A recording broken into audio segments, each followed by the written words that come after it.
número 1, e nós vamos ler apenas o verso de número 1 e o verso 2 para a nossa meditação e introdução e reflexão hoje à noite. Diz assim a palavra de Deus ao seu e ao meu coração, e que nesta noite o Espírito Santo abra a sua mente para a compreensão destas verdades, as verdades do próprio Deus, revelada por meio da sua palavra. Pedro, apóstolo de Jesus Cristo, aos eleitos de Deus, peregrinos, dispersos no Ponto, na Galácia, na Capadócia, na província da Ásia e na Bitínia, escolhidos de acordo com o pré-conhecimento de Deus Pai, pela obra santificadora do Espírito, para a obediência a Jesus Cristo e a aspersão do seu sangue. Vou ler novamente. Pedro, apóstolo de Jesus Cristo, aos eleitos de Deus, peregrinos dispersos no Ponto da Capadócia, no Ponto, na Galácia, na Capadócia, na província da Ásia e na Bitínia, escolhidos de acordo com o pré-conhecimento de Deus Pai, pela obra santificadora do Espírito, para a obediência a Jesus Cristo e a aspersão de seu sangue. Curve a tua fronte, vamos orar, falar com Deus. Ó Deus, mais uma vez nós, diante da tua palavra, nós nos encontramos.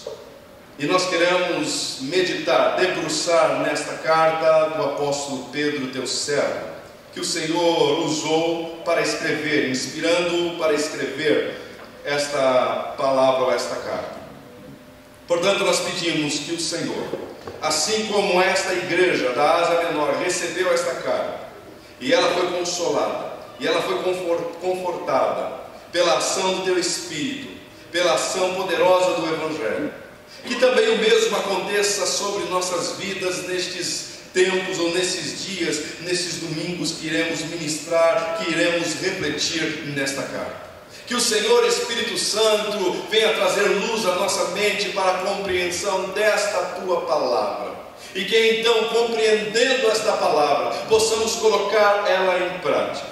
Mais uma vez pedimos, ó Deus Pai, assim como o Senhor sempre tem feito nos nossos meios, que o Senhor fale aos nossos corações, que o Senhor encha os nossos corações com a esperança, a verdadeira esperança revelada no teu Filho, Jesus o Cristo.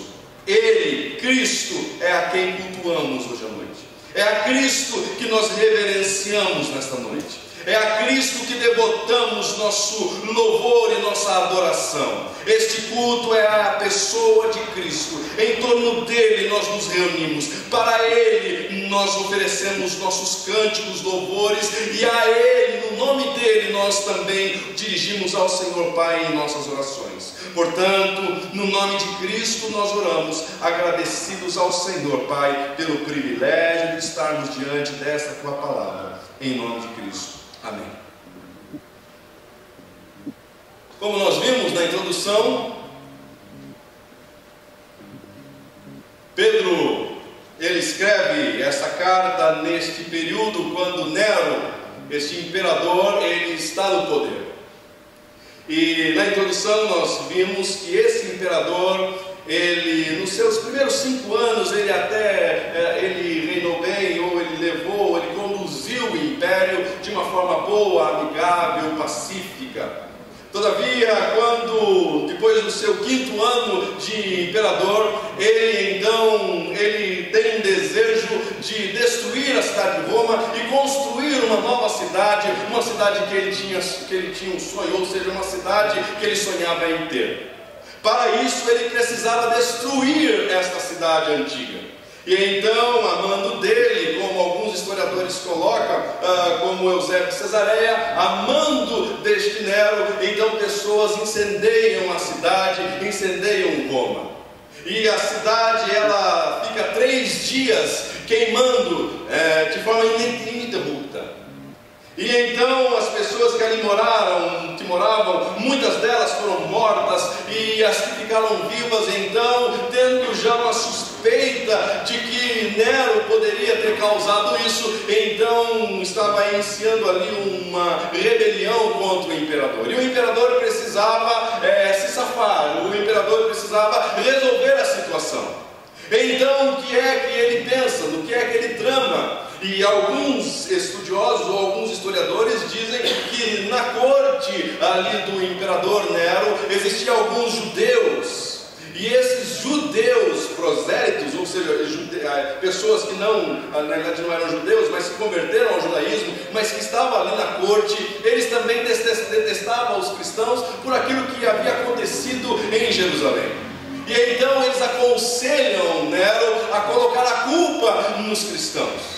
Nero, nós vamos resolver o seu problema. O seu problema é achar um bode expiatório. Vamos achar, e nós temos a indicação de quem pode ser esse bode expiatório, para que então toda a ira da população recaia sobre eles. E os cristãos então é colocado no meio da cena, ou seja, em toda aquela tragédia que estava acontecendo na cidade. Então os cristãos são colocados no meio e são acusados de que eles, por não gostar de Roma, por não gostar dos feitos romanos e dos deuses romanos, então é jogado sobre eles esta culpa. Mas todos os historiadores são unânimes a dizer, inclusive os historiadores não cristãos, são unânimes a dizer que foi algo tramado pelo próprio Nero para ele se safar de tal situação. E é exatamente nesse período, em julho de 64, é quando Roma é incendiada, e a carta do apóstolo Pedro, ela é escrita mais ou menos nesse período. Então é escrita entre o ano de 63 a 64, Pedro escreve essa carta para esses irmãos. Aonde é que Pedro se encontra? Pedro se encontra na cidade de Roma, ele está ali na cidade de Roma. E ele escreve dali, porque no capítulo 5 ele vai falar, saúda aos irmãos, ele vai, na saudação final, aplicações, que são aplicações maravilhosas. E aí você, quando lembra do apóstolo Pedro, ou daquele Pedro que caminhou com Cristo, e você logo pergunta, é o mesmo Pedro? E a resposta, sim. Quem é esse Pedro? Esse Pedro é o Pedro, irmão de André. Aquele André que em João capítulo 1, verso de número 40 a 42, ele conhece Jesus. O texto diz que André, irmão de Simão Pedro, era um dos que tinham ouvido o que João dissera e que havia seguido Jesus. O primeiro que ele encontrou foi Simão, seu irmão, e lhe disse, achamos o Messias, isto é, o Cristo, e o levou a Jesus. Jesus olhou para ele e disse, você, Simão, filho de João, será chamado Cefas, que significa Pedro. É o mesmo Pedro, o irmão de André, que conhece Jesus, que é chamado por Jesus, que recebe um novo nome por Jesus. É o mesmo Pedro, é o Pedro pescador, possivelmente um empresário, que experimentava um milagre logo já de início da sua caminhada com Cristo. Estava a noite toda pescando e não pegaram absolutamente nada. Mas quando Jesus vem ao encontro deles, pede para que eles joguem a rede. E então Pedro diz, olha, porque é você que está mandando eu jogar. E quando ele fala isso, ele não está falando assim, porque eu creio na sua palavra, não. É porque ele queria provar que ele era a pessoa correta, ele era a pessoa habilidosa com pescaria. E aquela pessoa que ele acabou de conhecer, que não conhece absolutamente nada de pescaria, ele quer provar que aquela pessoa não sabe absolutamente nada sobre pesca. Então ele joga a rede, porque ele quer provar que não pegaram a noite toda e não vão pegar de novo. E quando joga a rede ela é surpreendida, ou seja, eles são surpreendidos com uma pesca maravilhosa. E quando puxa a rede, o texto diz que eles pegaram muitos peixes e eles ficaram impressionados. Pedro fica impressionado. Esse Pedro é o mesmo Pedro que experimentou logo no início da caminhada um milagre dentro da sua casa.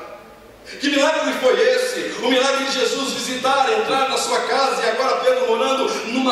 que Jesus escolheu para habitar, que era Cafarnaum, e ele tinha mudado ali de Betsaida, que era a sua cidade de origem. Ele vai para Cafarnaum, ali se instala, e Jesus vai à casa de Pedro, e Pedro recebe ele com alegria, mas a sua sogra está lá, na cama, adoecida. Muito provavelmente a sua esposa cuidando da sua mãe, da sogra de Pedro. E então Pedro diz para Jesus: a minha sogra está com um alto grau de febre. E então Jesus realiza um milagre e cura a sogra de Pedro.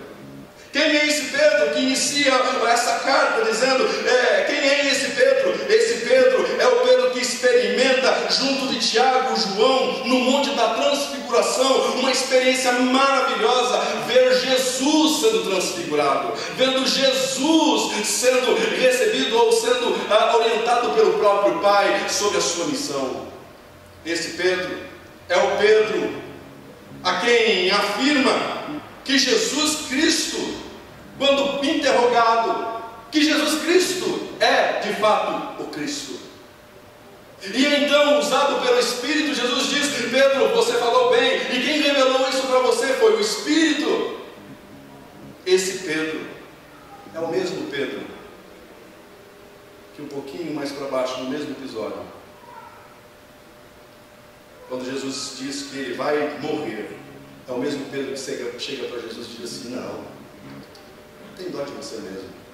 E é interessante que esse texto diz que Pedro chama Jesus à parte, chama Jesus no canto e fala: Jesus, tem dó de você, não fale isso, que negócio é esse?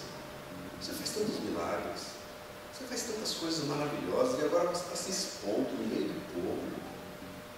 E aí Jesus repreende Pedro e diz para ele assim: para trás de mim, Satanás.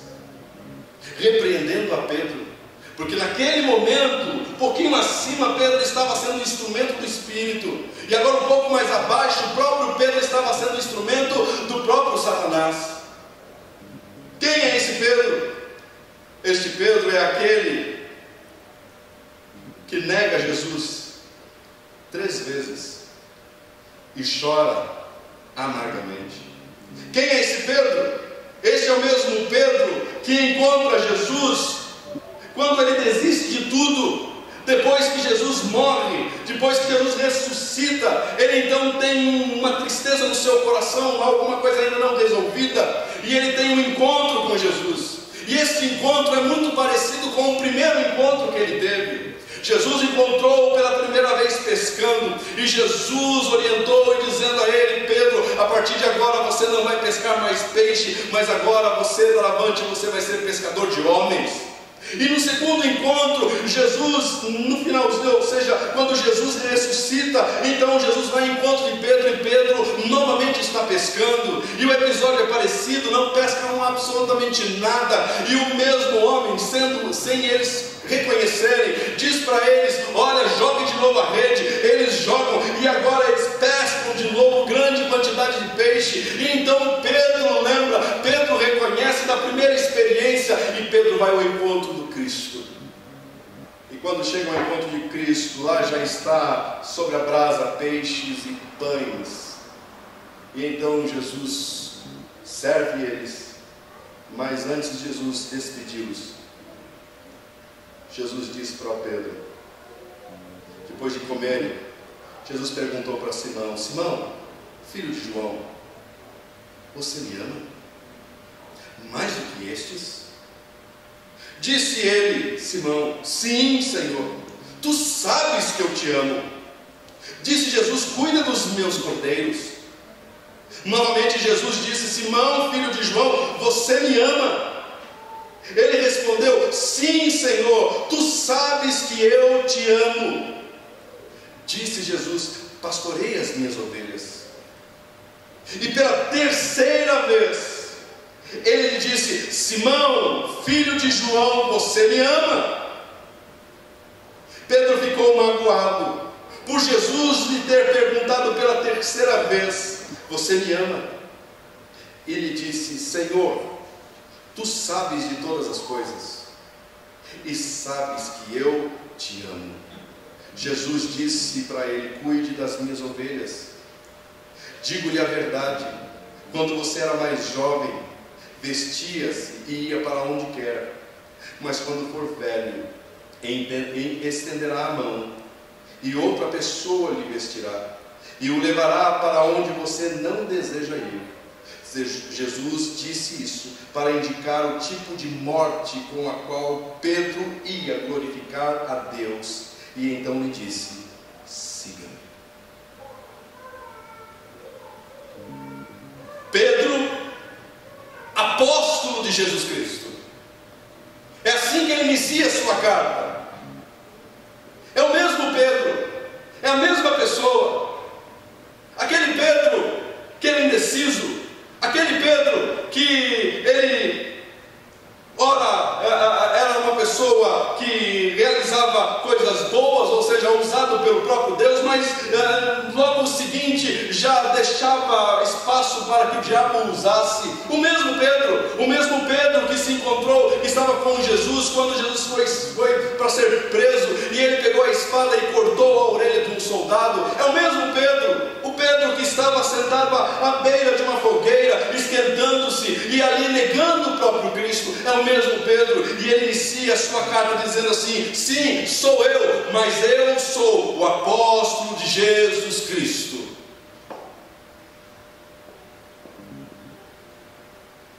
Primeira coisa que a gente aprende aqui com esse início dessa carta é que no Evangelho, aquele que foi restaurado, ele torna-se um instrumento de restauração. É que no Evangelho, o Evangelho ele vai tratar com pessoas assim, ele vai lidar com pessoas assim. No Evangelho, aquele que foi restaurado, aquele que recebe a restauração, ele agora recebe um privilégio de ser usado pelo próprio Deus para ser instrumento de restauração a outros. A outros. A beleza do Evangelho é que esse Evangelho vai usar pessoas imperfeitas, apesar do que são, para a glória de um Deus que sempre foi e continuará sendo glorioso.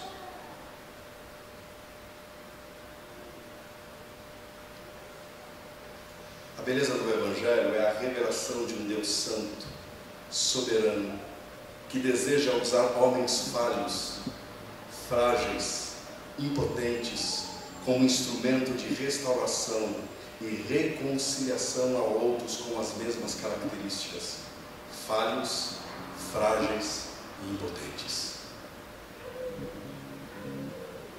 Eu, Pedro, apóstolo de Cristo.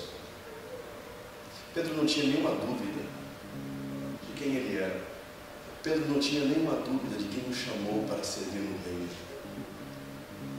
Pedro não tinha nenhuma dúvida de que aquilo que ele estava fazendo, a carta que ele estava escrevendo, era uma carta para o auxílio de irmãos, e esta era a vontade de Deus. Eu, Pedro, apóstolo de Jesus Cristo. A grande pergunta que fica a nós hoje é: você tem esta consciência de quem você é em Cristo? Você tem essa consciência de que apesar do que você é, apesar do que nós somos, Deus é capaz, ou perfeitamente capaz, de usar-nos para abençoar, para restaurar outras pessoas? Você tem essa consciência? Porque o chamado do Evangelho não é um chamado de espectadores. O chamado do Evangelho não é um chamado para que se agregue espectadores dentro de um ajuntamento. O chamado do Evangelho é um chamado para pessoas que se envolvem com o reino de Deus, que têm a plena convicção de que foram chamados pelo próprio Deus. Eu, apóstolo, Pedro, apóstolo de Cristo Jesus. Mas Pedro, mas você negou Jesus 3 vezes? Sim, neguei, mas fui restaurado. Pedro, você é uma pessoa impulsiva? Sim, mas pela graça de Deus, o Espírito que habita em mim restaurou-me. Pedro, Você fugiu, abandonou o Mestre quando ele mais precisava. Sim, mas ele uma vez me encontrou. Aliás, pela segunda vez ele me encontrou e me restaurou e me comissionou. Apacenta as minhas ovelhas. Apacenta as minhas ovelhas. Deus continua usando a mesma estratégia apesar de quem somos. Ele nos usa para o auxílio de sua amada igreja.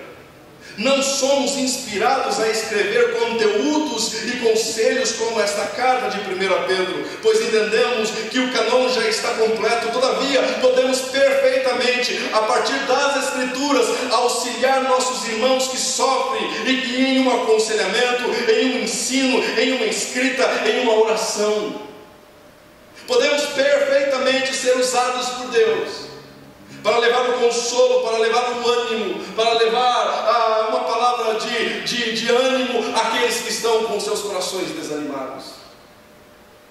Deus continua usando a mesma estratégia que ele usou com Pedro. Ele continua usando hoje. A pergunta continua sendo a mesma. A pergunta que Jesus fez para Pedro ao encontrá-lo pela segunda vez continua sendo a mesma a você e a mim. Tu me amas? Tu me amas? E essa pergunta ela continuará ecoando, sendo feita, sendo realizada, até que você responda a Cristo Jesus, não com palavras, mas com o coração. Quando o seu coração responder a Deus, a Cristo: sim, Senhor. Pedro, tu me amas? Sim, Jesus, tu me amas, eu te amo. Apacenta as minhas ovelhas. Pedro, tu me amas? Sim, Senhor, eu te amo. Então, apacenta as minhas ovelhas. Pedro, tu me amas? Senhor, o Senhor sonda o meu coração. O Senhor sabe o que passa aqui dentro. Eu não consigo esconder do Senhor absolutamente nada.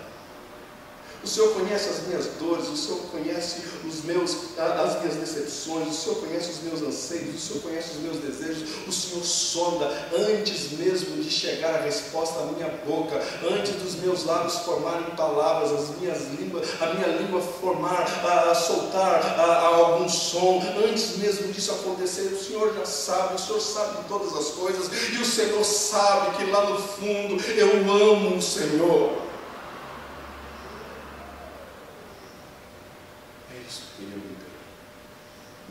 Uma resposta que sai do seu coração.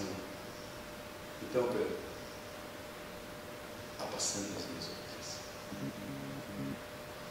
Essa pergunta de Cristo continuará a ecoar no seu coração todos os dias, até que você responda não com palavras apenas, mas quando estiver associado às palavras e os seus sentimentos, o seu coração, então ele vai dizer: apacente as minhas ovelhas, cuide das minhas ovelhas. A maior evidência de seu amor a Cristo é a demonstração de cuidado e interesse pela sua noiva, a sua igreja, seus e meus irmãos. A ideia aqui não é trabalhar para Deus. A ideia aqui não é você trabalhar para Cristo. A ideia aqui é você cooperar com Deus, servindo a igreja. É diferente. É você entender que você não está trabalhando para Deus, mas você está cooperando com Ele na construção e na edificação da sua igreja. É Ele quem vai edificar. É sobre Ele que será a igreja edificada. Mas você pode, eu posso, nós podemos cooperar com Ele nesta edificação. E a pergunta é: você ama o suficiente a isso? Você ama Cristo o suficiente para se doar, para se entregar no cuidado, na edificação, na cooperação da igreja com Deus, para Deus?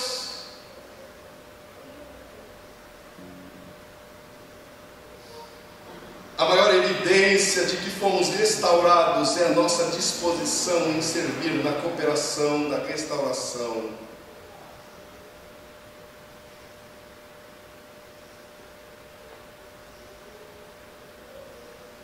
Pedro, apóstolo de Jesus Cristo.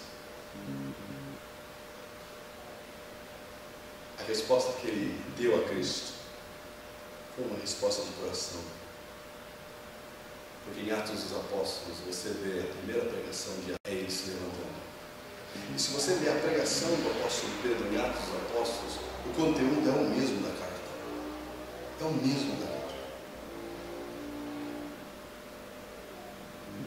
Um homem restaurado, agora habilitado para levar restauração a outro, porque está disposto a servir e cooperar na restauração do povo de Deus.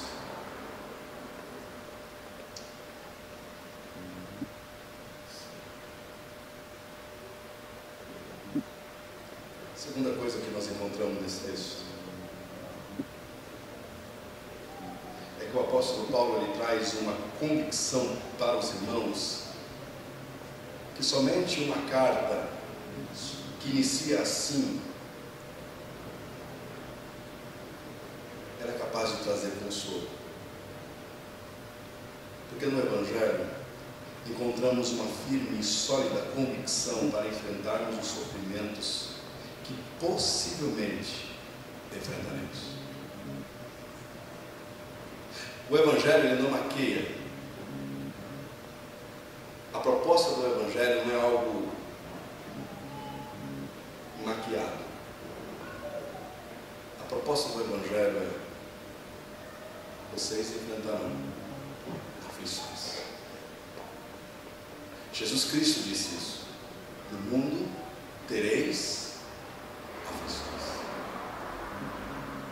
Sabendo disso, e se Pedro escreve essa carta antes do ano 64, que quando Nero decreta uma perseguição aos irmãos, então Pedro aqui está sendo profeta de Deus para escrever antecipadamente aos irmãos uma carta de consolo a eles. E nessa carta toda nós vamos aprender, nós vamos ler, nós vamos estudar, refletir nela.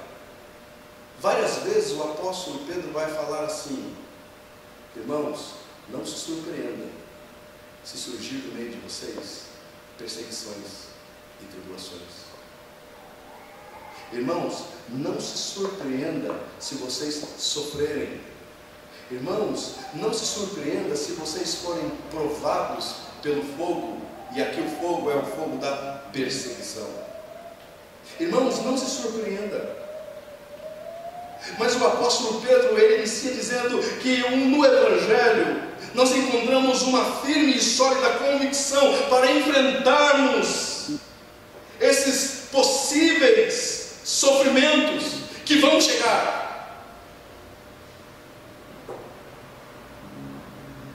Uma verdade afirmada por Pedro aos irmãos da Ásia Menor é que ele inicia verso 2: escolhidos de acordo com o pré-conhecimento de Deus. Ele afirma uma verdade, e essa verdade é: irmãos, as tribulações vão chegar, se preparem para isso, mas saibam que vocês agora pertencem a um povo escolhido pelo próprio Deus, um povo a quem Deus elegeu, escolhidos de acordo com o pré-conhecimento de Deus. Ou seja, vocês pertencem a Ele, vocês são dele.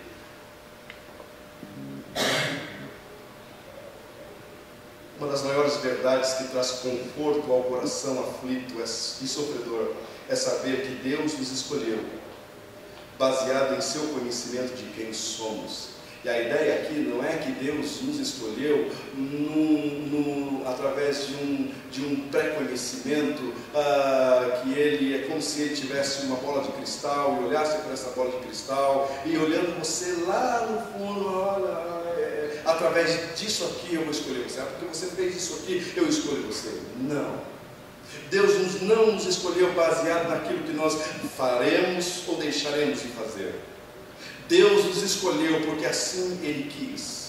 Porque até mesmo aquilo que nós faremos e deixamos de fazer, é Ele quem coordena, é Ele quem governa. Nada corre solto, nada está fora desta ação soberana deste Deus glorioso. Então Deus nos escolhe não porque Ele previu alguma coisa que nós iríamos fazer. Deus nos escolhe porque Ele nos conheceu. Romanos capítulo de número 8 e o verso de número 29 diz assim: pois aqueles que de antemão conheceu, também nos predestinou para serem conforme a imagem de seu Filho, a fim de que ele seja o primogênito dentre muitos irmãos. Ou seja, pois aqueles que de antemão conheceu, Ele não conheceu a sua fé, Ele conheceu você. Ele não conheceu a sua fé, mesmo porque você não possui a fé. Essa fé é dom dele, é presente dele a você. Então o apóstolo Pedro está dizendo aos irmãos: irmãos da Ásia, os sofrimentos, as perseguições vão chegar, mas tenham no coração de vocês, na mente de vocês, uma verdade, uma segurança: vocês pertencem ao Deus soberano. Vocês pertencem a Ele. Uma das maiores verdades que pode trazer um conforto, Pedro expõe para os irmãos: vocês podem passar por perseguições, vocês podem passar por sofrimento, mas fiquem sabendo que vocês pertencem a este Deus. Quer segurança maior? Quer uma notícia mais confortadora do que esta? Que você pertence a este Deus, que você é dele, que você é dele. E se Deus nos escolheu, quem é que poderá arrebatar você das mãos dele? Se Deus escolheu você, quem é capaz de arrancar você das mãos dele? Capítulo de número 8, do verso 31 ao verso 39 de Romanos, diz assim: que diremos, pois, diante destas coisas? Se Deus é por nós, quem será contra nós? Aquele que não poupou o seu Filho, o seu próprio Filho, mas o entregou por todos nós, como não nos dará juntamente com Ele de graça todas as coisas? Quem fará alguma acusação contra os escolhidos de Deus? É Deus quem os justifica. Quem os condenará? Foi Cristo Jesus que morreu, e mais, que ressuscitou e que está à direita de Deus e também intercede por nós. Quem nos separará do amor de Cristo? E aí o apóstolo Paulo diz: será a tribulação? Será a angústia? Será a perseguição? Será a fome? A nudez? O perigo? A espada? Como está escrito: por amor de ti enfrentamos a morte todos os dias. Somos considerados como ovelhas destinadas ao matadouro. Mas em todas estas coisas somos mais que vencedores, por meio daquele que nos amou. Pois estou convencido de que nem a morte, nem a vida, nem os anjos, nem demônios, nem presente, nem futuro, nem quaisquer poderes, nem altura, nem profundidade, nem qualquer outra coisa na criação será capaz de nos separar do amor de Deus que está em Cristo Jesus, nosso Senhor.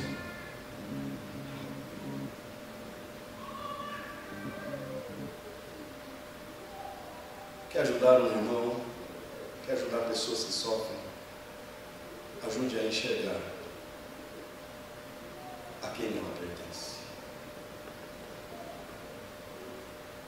Ela pertence a um Deus que é soberano, que está acima de qualquer perseguição, acima de qualquer tribulação, acima de qualquer aflição, acima de qualquer desse mundo, acima de qualquer governo, acima de qualquer pessoa.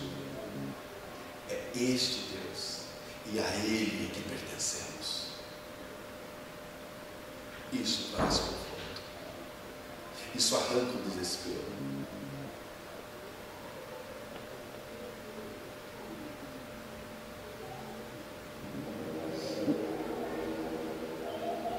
Outra verdade afirmada pelo apóstolo Pedro é que fomos chamados com um propósito, e tudo cooperará para garantir a eficácia desse propósito, nos tornar santos através da ação do Espírito. Olha o que ele diz no verso 2: pela obra santificadora do Espírito. Pedro aponta para outra verdade do Evangelho: nossa vida não está desacompanhada por Deus. Ele, na pessoa do Espírito Santo, nos conduz a um viver santo e piedoso. Não somos desassistidos ou abandonados por Deus em meio à tribulação e à aflição, ou em meio às perseguições. Temos o seu Espírito nos consolando, nos guiando, nos ensinando a encarar tudo, tudo mesmo. Mesmo que não tenhamos explicação para esse tudo, todavia na certeza de que este tudo redundará em louvor e glória a Ele. Ele não nos livra de todos os sofrimentos, porém há uma verdade no Evangelho: Ele também não nos abandona em meio a eles. Este Deus não nos livra e também não se livra. Passa conosco em meio ao fogo, em meio à água, como diz Isaías 43, 2: quando passares pela água, pelas águas profundas, de grandes tribulações, estarei contigo. Quando tiveres de atravessar rios de pesadas dificuldades, não te afundarás. Quando passares pelas labaredas da opressão, não ficarás queimado. Será um fogo que não te consumirá, porque eu sou o Senhor teu Deus, o teu Salvador, o Santo de Israel.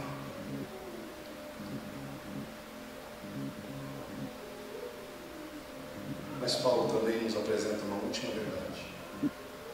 Verso de número 2 ainda: para a obediência a Cristo e a aspersão do seu sangue.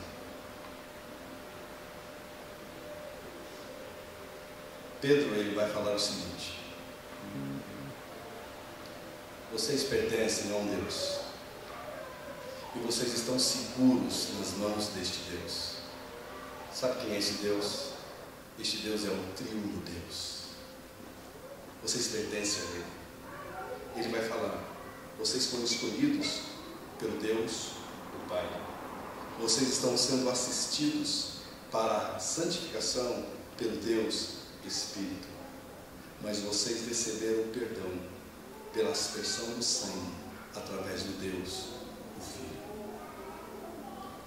É o Deus triuno nos preservando e nos conduzindo em meio às nossas aflições. Ele usa uma palavra que também é aplicada aos judeus, que os judeus entendiam muito bem: a aspersão do seu sangue.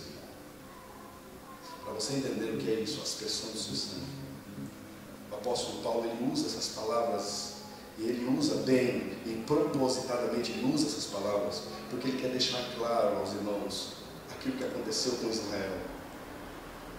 Quando era aspergido sangue em uma pessoa ou um povo, primeira referência que a gente encontra em Levíticos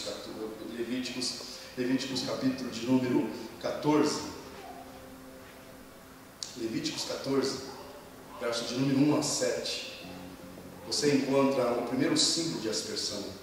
É quando uma pessoa era curada de lepra, e quando ela recebia o diagnóstico de que foi realmente curado da lepra, Então ele se apresentava ao sacerdote, e o sacerdote aspergia sangue de um animal, de uma ave sobre ele. A segunda referência é em Êxodo 29, a segunda referência da expressão de sangue era um ritual para separar Arão e os seus filhos para o sacerdócio.